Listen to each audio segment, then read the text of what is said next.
really want to share my story. And so, again, thank you so much for coming here today. Once upon a time, there was a beautiful, kind little girl who liked to make mud pies for all the people and animals who visited her kitchen. She had the remnants of a kitchen left over after renovation. And this little girl lived in a very special world where the mud was food, and the twigs and leaves were decorations, and the color of the mud represented different ingredients.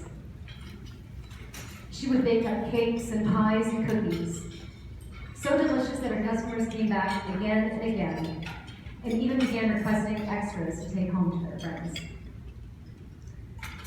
This little girl, she loved her days spent in nature, creating food that was good for her customers and good for the earth in which she stood, and she really loved deeply.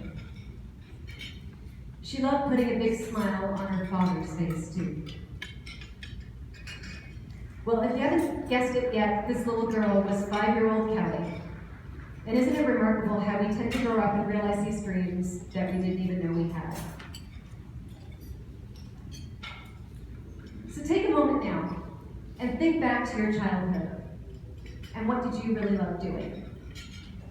Was it playing tag, or riding your bike, or imagining maybe one day how you might just rule the world?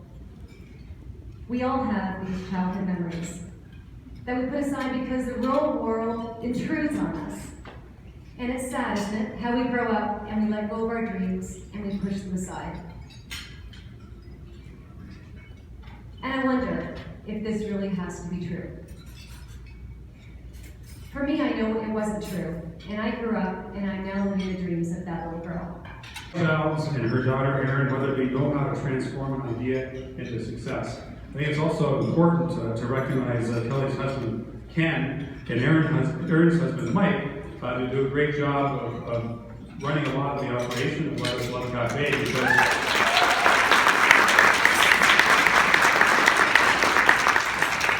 I always like to say behind every successful man there's a surprised woman. Behind every successful woman, I'm sure there's 2 men that are not surprised at all.